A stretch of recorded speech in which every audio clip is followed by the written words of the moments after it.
Hello students, welcome to the online classes. We are studying subject science of class 6 and today we will start a new chapter that is fiber to fabric. Okay, we will study about the materials of clothes. Okay, so we wear clothes mainly to cover our body and to protect ourselves against heat, cold, rain and strong winds. Clothes also protect us from insects. They make us look smart. Clothing is one of the people's basic need. So, without wasting a time, we will start our chapter, the history of clothing materials. Okay? No one knows exactly why or when people first wear clothes, but they probably began to wear clothing more than 1 lakh year ago and probably for much the same reasons we wear clothes today. हम ये नहीं जानते हैं, history में ऐसा कहीं भी नहीं लिखा है कि क्लोथ्स कब से पहनने शुरू किए गए, लेकिन ऐसा अंदाजा लगाया जाता है. एक एग्जैक्ट हम ये नहीं बोल सकते कि कब लोगों ने क्लोथ्स को पहनना शुरू किया, लेकिन ये एक अंदाजा है कि मोर ओवर जो है 1 लाख ईयर एगो जो है क्लोथ्स लोगों ने पहनना शुरू किया और जिस रीजन से आज हम पहन रहे हैं उसी रीजन से लोग पहले पहनते थे. For example, pro historic people may have worn the skin of animal that is leather, fur, leaves and grasses in order to keep them warm. Okay, जो हमारे प्री हिस्टोरिक जो पीपल्स थे वो क्या करते थे पहले के टाइम में, सबसे पहले उन्होंने एनिमल की स्किन से अपने कपड़े बनाए और उस कपड़े को वो पहनते थे. By the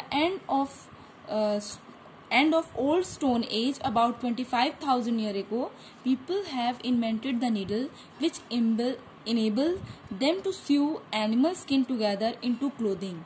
They had also learned to make yarn from the thread like parts of some plant or from the fur or hair of some animals. लेकिन ओवर 25,000 ईयर एगो लोगों ने नीडल का इन्वेंट कर लिया था. ठीक है, सुई जो जिसे हम कहते हैं उसका इन्वेंशन कर लिया था और जिसकी हेल्प से वो अपनी एनिमल स्किन के जो पहनते थे वो उसको उन्होंने सीव करना यानी सिलना सीख लिया था. और इस तरीके से जो है उन्होंने कई पत्तों को इन्वेंट किया कि पत्तों को सिल करके पहनना शुरू किया. ओके, कुछ जो है पेड़ की छालें जो थी जो सॉफ्ट होती थी उनको छील के पहनना शुरू किया, एनिमल स्किन को सिल के पहनना शुरू किया. तो वहां पे उन्होंने स्टोन एज में आके निडल का इन्वेंशन किया और उसके थ्रू जो है उन्होंने कपड़े सिलने सीखे. By this time people started growing plants that gave them material for making yarn. और उस टाइम के बाद जो है उस एज के बाद जो है लोगों ने प्लांट्स को ग्रो करना शुरू किया जिसमें जो है कुछ ऐसे मटेरियल्स जो उनको मिलने लगे जिसकी हेल्प से वो जो है वो यार्न बनाने लगे. ओके, धागे बनाने लगे. They had also started to rear sheep and other animal that gave them wool. Okay, फिर उसके बाद एक एज ऐसी भी आई, हमारा एक एज कल्चर ऐसा आया जिसमें जो है लोगों ने शिप को रेयर करना शुरू किया, शिप को पालना शुरू किया और उसके वूल से, गोट के वूल से उन्होंने जो है यार्न्स बनाने शुरू किए. These few advances took thousands of years. और ऐसा नहीं था कि ये एज जो है 1000 या 2000 ईयर्स में आई, इसको आने में 1000 ईयर्स एगो जो है 1000 ईयर्स लगे, तब जाके लोगों ने इतने सारे इन्वेंशंस किए. Most changes in the way of making clothing and the material used for clothing have may come during the last few hundred years. Okay, तो अब जो है बहुत सारे एडवांस चेंजेस हुए हैं जो कि अभी कुछ सालों में हुए हैं, कुछ 100 सालों में हुए हैं.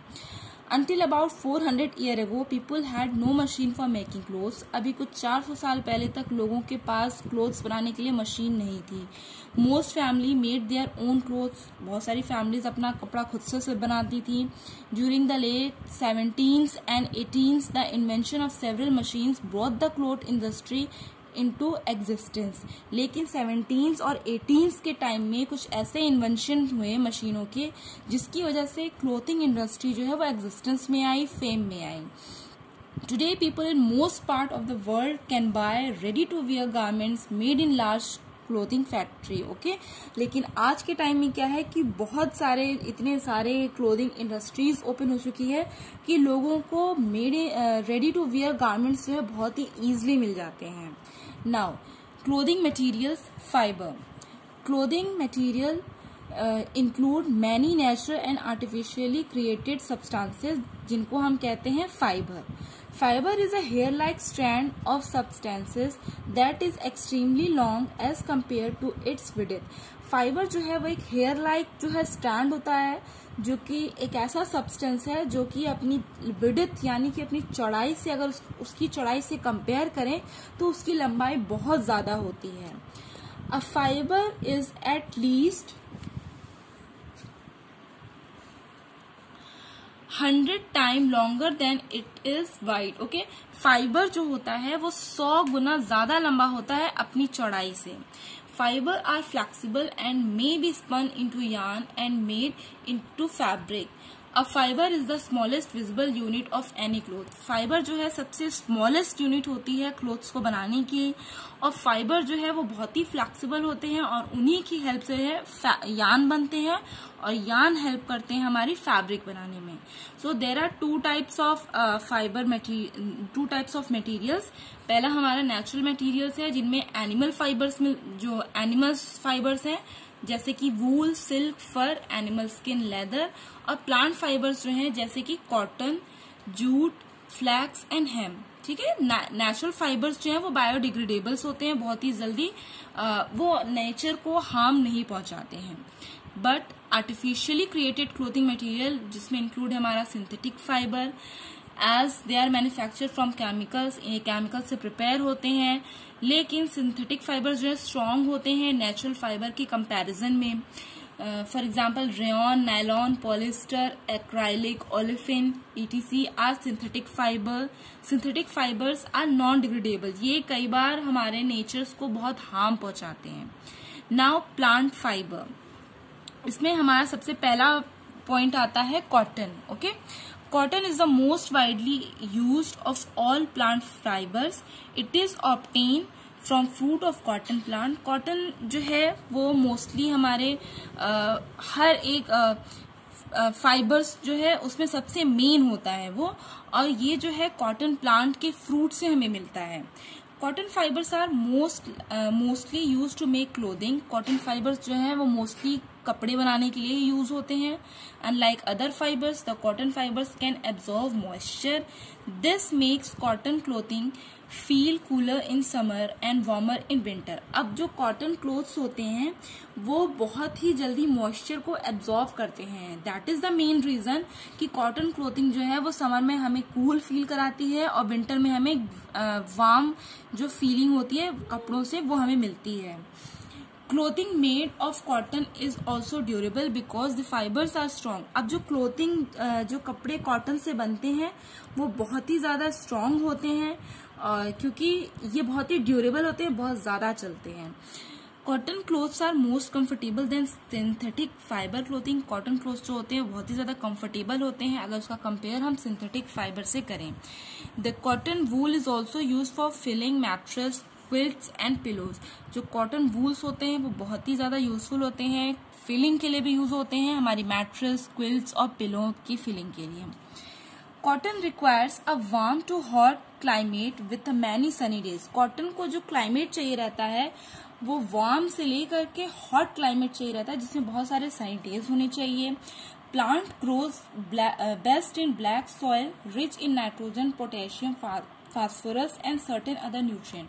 और इस प्लांट को ग्रो होने के लिए ब्लैक सॉइल की जरूरत होती है जो कि जिसमें रिच अमाउंट में नाइट्रोजन, फास्फोरस, पोटेशियम और अदर न्यूट्रिएंट्स पाए जाते हैं.